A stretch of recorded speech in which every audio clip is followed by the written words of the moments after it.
આપણા અવસરને સામે વિરાટ હિન્દુ સંમેલન નામથી સંબોધન કરી અને એની છત્રછાયાની નીચે ગામના અને આપણા આમંત્રિત મહેમાનો, આદરણીય ભારતની નારી શક્તિ સમાન બહેન પૂજ્ય જોશી સાહેબ, પટેલ સાહેબ, આપણા પૂર્વ ચેરમેન શ્રી, ગામના વડીલો, ભાઈઓ બહેનો, દીકરીઓ, આપ સૌ આજે તહેવાર ખૂબ સારો છે. આસુરી સંપત્તિ નાશ થાય છે અને દુનિયાના ઇતિહાસમાં દેવી સંપત્તિનો વિજય થાય છે એવો દિવસ આજે આપણે ચોઈસ કર્યો છે. આપણા મનમાં સંકલ્પ કરો, માતાજીના નામથી આ ગામમાં જે તમે દેવી દેવતાઓને માનો છો એમના નામથી કે જેમ પ્રહલાદને બાળવા માટે હરણાકૃષ્ણને હોલિકાને બોલાવી પણ એના અંતરમાં ભગવાન શ્રી રામનું સ્મરણ ચાલુ હતું. એવું કહેવાય છે કે દાડા હાથને આખા ગામના લાકડા ભેગા કર્યા, દેશી ભાષામાં કહું હોય નહીં, અને પછી હોલિકાને એની પાસે આવી અમર પોમરી હતી, ઓઠાને એટલે એને અગ્નિ અડદ નહીં. પ્રહલાદને ખોળામાં લઈને બેસાડ્યો અને અગ્નિ ચોપવાનું કામ કર્યું.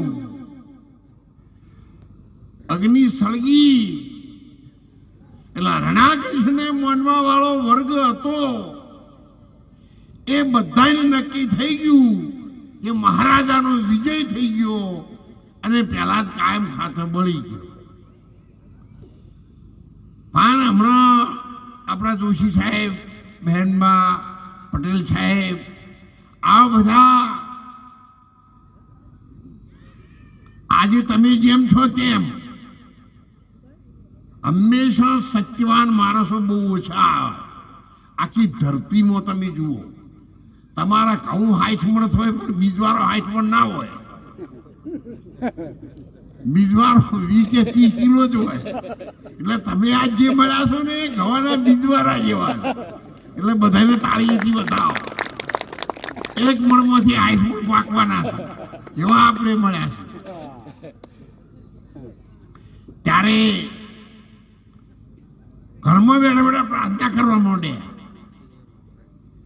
કે ભગવાન તું બચાવી દેજે, તું બચાવી દેજે, સદબુદ્ધિ સૌને આપજે અને પ્રહલાદ બચી જાય તો બહુ સારું.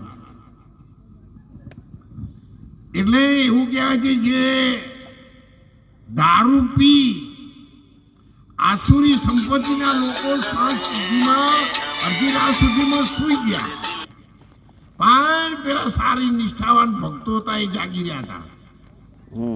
એમને પ્રાર્થના કરી ભગવાન વારે આવશે. 1-2 ભક્તો તૈયાર થઈ હાડો જોવા તો થઈએ ગોદરે જોવા ગયા, અંદર હોશ ખાલીને એક બાજુ કર્યું તો અંદરથી અવાજ આવતો હતો, શ્રી રામ, શ્રી રામ, શ્રી રામ. ભક્તોને નક્કી થઈ ગયું કે આપણો ડંકો વાગી ગયો સત્યનો.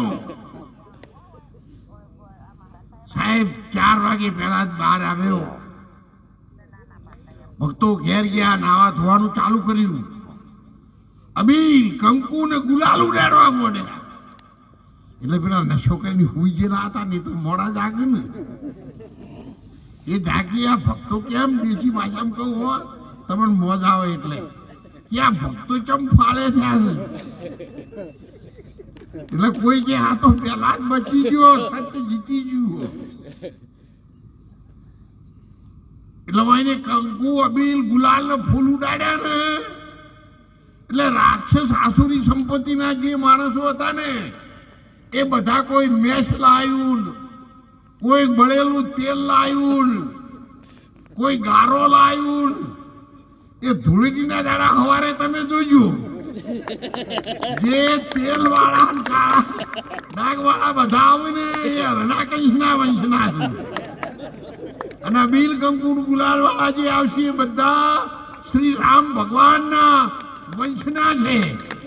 એટલે એને બચાવવા માટે જ્યાં સંમેલનો થઈ રહ્યા છે એની આપણી ભૂલી ગયેલી યાદોને પાછી લાવવાની. એ ખૂબ અમીર માણસ બેઠેલા હતા અને બેઠા બેઠા મોબાઈલમાં એમના બિઝનેસ વિશે કંઈક જોતા હશે.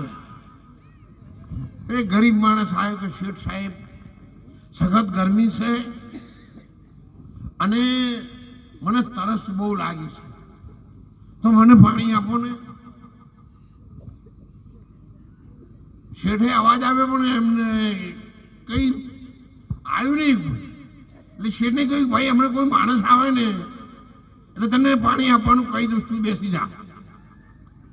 10 મિનિટ બેઠો એટલે પેલા ખમણું નહીં એટલે ફરીથી આપ એ શેઠ સાહેબ તમે હેચકામાં હેચો છો ને મોબાઈલમાં જો કરો છો, પણ હવે મારો જીવ જાય છે પાણી વગર.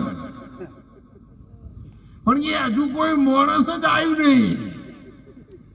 તો કે એ બધું પડી છે, તમે થોડી વાર મોણા થઈ જાઓ ને. એટલે આપણે મોણા થઈ જવાની જરૂર છે. બીજા બધાને તો જાણે કેવું હોય તારે કહેજો, પણ કાલથી શરૂઆત કરો. આપણે જાતે ચેરિટી બિગેન છે હોમ, પોતાનાથી શરૂઆત કરો કે કાલથી મારી સંસ્કૃતિને બચાવવા માટે, મારા દેશને બચાવવા માટે, મારા દેશવાસીઓને બચાવવા માટે, આ ધર્મભૂમિને ગૌભેગ પ્રતિપાળ દીકરીઓને બચાવવા માટે હું આવતીકાલથી મારા ઘેરથી શરૂઆત કરીશ, મારા ઘેરથી જાગૃત કરીશ.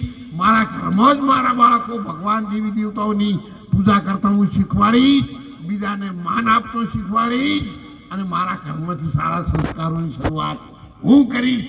એવી પ્રતિજ્ઞા આજે આપણે હાથ ઊંચા કરીને બધાએ કરીએ. હું ભારત બોલો, ભારત માતા કી જય. સૌને વંદન. ટાઈમ છે. જય જય શ્રી રામ. જય શ્રી રામ.